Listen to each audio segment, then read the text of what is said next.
Hello everyone and welcome back to my channel. I hope you guys are doing great. So in today's video, I'll discuss the procedure to fill this anti-racking form of students. So this video is for all students. Doesn't matter कि आपने कौन से course के लिए apply किया है, BTech, MBA, BEd, BBA और BCA etcetera. ठीक है, आपने किसी भी कोर्स के लिए अप्लाई किया हो, दिस डॉक्यूमेंट और form is mandatory for every student, right? So, it is also an important document which you people have to collect or fill at the time of college reporting. अभी आप जिस जिस courses में apply कर रखा है आप लोगों ने, अभी उन सब के रिजल्ट आ रहे हैं. किसी का राउंड 2 तो किसी का राउंड 3 या फिर किसी का स्लाइडिंग राउंड चल रहा है, राइट? तो एक टाइम तो अभी ऐसा आएगा कि जिसमें आप सबको कॉलेज रिपोर्टिंग करनी ही होगी, राइट? तो ये जो फॉर्म है एंटी रैगिंग का फॉर्म, ये स्टूडेंट का एंटी रैगिंग फॉर्म है. तो यहाँ पे मेनली स्टूडेंट को ही फिल करना है. एक एंटी रैगिंग का फॉर्म और होगा जो पेरेंट्स के लिए होगा, राइट? तो उसमें पेरेंट्स को फिल करना होगा. तो आप एक काम कर सकते हैं, आप इसको आईपी के ब्रोशर से, जो आईपी का ब्रोशर दिया है 22 से 2023 तक का, तो आप उससे इस पेज को, इस अपेंडिक्स नंबर 7 को क्या करा सकते हैं, प्रिंट करा सकते हैं. देन उसके बाद आप इसको फिल कर सकते हैं और फिल करने के बाद आप अपने कॉलेज रिपोर्टिंग, जब भी आपको डेट अलॉट की जाएगी, आप at the time of college reporting आप अपने इस फॉर्म को सबमिट कर सकते हैं, राइट?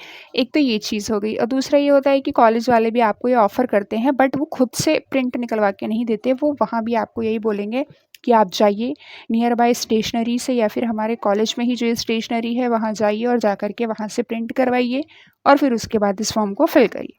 ठीक, तो this process will take a lot of time, right? क्योंकि इस स्टेशनरी पे भी काफ़ी ज़्यादा रश रहता है, काफ़ी सारे स्टूडेंट्स को काम रहता है.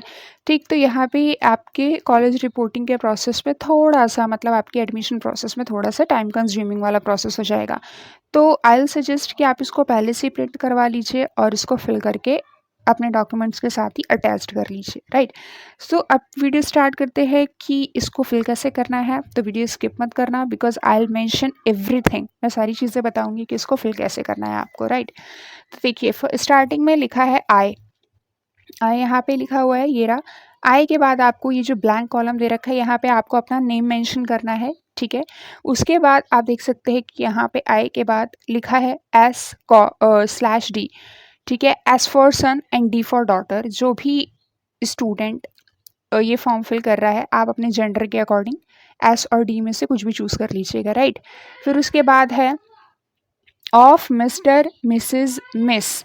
मतलब यहाँ पे अब आप अपने पेरेंट्स में से फादर का नाम अगर मेंशन करना चाहते हैं तो आप मिस्टर लिख देंगे.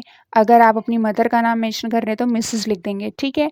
फिर उसके बाद आपको लिखा है मिस्टर या मिस में से आप कुछ भी चूज़ कर लेंगे. उसके बाद एक ब्लैंक कॉलम आपको और दिया हुआ है, तो आप यहाँ पे क्या करेंगे, यहाँ पे आप अपने पेरेंट का नाम लिख देंगे, मतलब अपने फादर का नाम लिख देंगे या फिर आप अपनी मदर का नाम लिख देंगे, ठीक है? यहाँ पे फिर उसके बाद लिखा है having been admitted to programme stream. अब आप जिस भी प्रोग्राम में या जिस भी कोर्स में अप्लाई कर रहे हैं, अगर आप एमबीए में अप्लाई कर रहे हैं तो आप ये थर्ड कॉलम में एमबीए मेंशन कर देंगे. अगर आप बीटेक के लिए अप्लाई कर रहे हैं तो आप यहाँ पे अपना बीटेक लिख देंगे. बीसीए के लिए है तो बीसीए लिख देंगे. या किसी भी कोर्सेज के लिए, आप बीएड या वगैरह किसी भी कोर्सेज के लिए आप अप्लाई कर रहे हैं तो आप यहाँ पे वो मेंशन कर देंगे थर्ड कॉलम में, राइट? उसके बाद लिखा है एट इंस्टीट्यूट और कॉलेज. आप लोग कॉलेज में जा रहे हैं तो आप कॉलेज पे टिक करेंगे. एंड देन कॉलेज के साथ ही जो ये ब्लैंक कॉलम दे रखा है, आपको यहाँ पे क्या करना होगा, यहाँ पे उस कॉलेज का नाम मेंशन करना होगा, ठीक है? जैसे एमबीए कर रहे हैं आप, तो अगर आपको बनारसी दास कॉलेज अलॉट हुआ है तो आप यहाँ पे बनारसी दास का पूरा नाम लिख देंगे. अगर आपको अखिलेश दास गुप्ता अलॉट हुआ तो आप अखिलेश दास गुप्ता लिख देंगे. अगर आपको रुक्मणी देवी अलॉट हुआ तो आप रुक्मणी देवी लिख देंगे, ठीक है? तो आप अपने कोर्सेज के अकॉर्डिंग आपको जो भी कॉलेज अलॉट किया गया है, आप उसको इस फोर्थ कॉलम में मेंशन कर देंगे उस कॉलेज का नाम, राइट? उसके बाद तो पूरा यही सेम चीज़ लिखा हुआ है. Of the UGC regulation on curbing the eminence of ragging in higher educational institution, carefully read and fully understood the provision content in the said regulation. ये सारे आप पढ़ लीजिएगा, ठीक है? ये सब आपको पढ़ के खुद समझना है कि एंटी रैगिंग का फॉर्म है. अगर आपके कोर्स ड्यूरेशन के टाइम अगर आप कहीं रैगिंग करते हुए पाए गए तो फिर आपके ऊपर स्ट्रिक्ट एक्शन लिया जाएगा, ठीक है? ये सब वही मेंशन कर रखा है. तो हम एकदम बॉटम पे आते हैं. फिर उसके बाद क्या लिखा हुआ है यहाँ पे डिक्लेयर्ड दिस, ये और ये। अभी 3 कॉलम्स में क्या फिल करना है, तो डिक्लेयर्ड दिस फर्स्ट, दिस के बाद जो कॉलम दे रखा है ब्लैंक कॉलम, यहाँ पे आप फिल करेंगे। यहाँ पे आपको क्या फिल करना है, यहाँ पे आप उस दिन की डेट फिल करेंगे जिस दिन आप इस फॉर्म को फिल कर रहे हैं, राइट।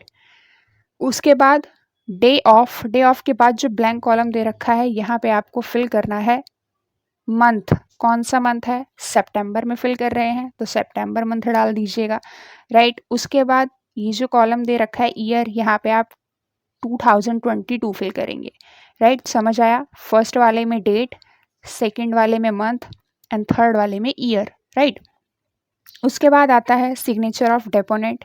सिग्नेचर ऑफ डेपोनेंट में आप क्या करेंगे, यहाँ पे अपने साइन करेंगे, राइट। उसके बाद आता है, आपको पूछ रहा है नेम आप लोग फिल कर रहे हैं। अब आता है सिग्नेचर ऑफ डेपोनेंट, आपने ये फॉर्म फिल किया है, स्टूडेंट का एंटी रैगिंग था तो आप अपना ही साइन करेंगे।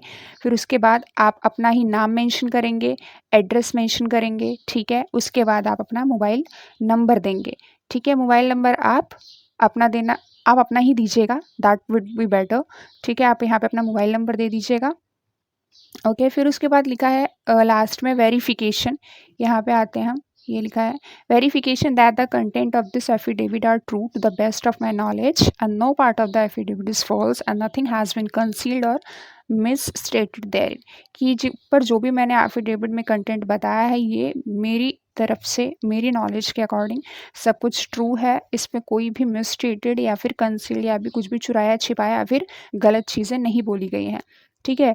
तो कुछ भी ऊपर मेंशन जो किया गया वो फॉल्स नहीं है, जो भी मैंने बताया है आई सर्टिफाई कि ये सब चीज़ें ट्रू हैं। उसके बाद वेरीफाइड एट, अगेन कॉलम दिया है, on this the, again column, of के बाद भी कॉलम दे रखा है। तो यहाँ पे भी आप क्या करेंगे, यहाँ पे आप वही डेट डालेंगे जिस दिन आप फॉर्म फिल कर रहे हैं, यहाँ पे आप मंथ डालेंगे, ठीक है। फिर यहाँ पे आप ईयर डालेंगे, ठीक। उसके बाद लास्ट में एक और आपको दे रखा है signature of deponent. Signature of deponent में अब आप क्या करेंगे, तो यहाँ पे जो सिग्नेचर ऑफ डेपोनेंट दे रखा है यहाँ पे आपको अगेन अपने साइन कर रहे हैं, अपने सिग्नेचर कर रहे हैं, ठीक है। तो ये था आपका पूरा एंटी रैगिंग फॉर्म जो कि स्टूडेंट के लिए था, ठीक है। एक एंटी रैगिंग फॉर्म अभी आपका और है जो पेरेंट्स के लिए है, ठीक है, उसमें पेरेंट्स को फिल करना है। तो आप इसको कंप्लीटली अच्छे तरीके से केयरफुली फिल करिएगा, ठीक है। तो या thanks for watching the video, यही था। अब आता है एक क्वेश्चन और कि आपको कौन से अपेंडिक्स में मिलेगा, तो आपको आईपी के ब्रोशर में अपेंडिक्स नंबर 7 पे मिल जाएगा। कौन से पेज पे मिलेगा, तो आपको पेज नंबर 93 पे मिल जाएगा, ओके। सो या thanks for watching the video, I hope you guys like the video.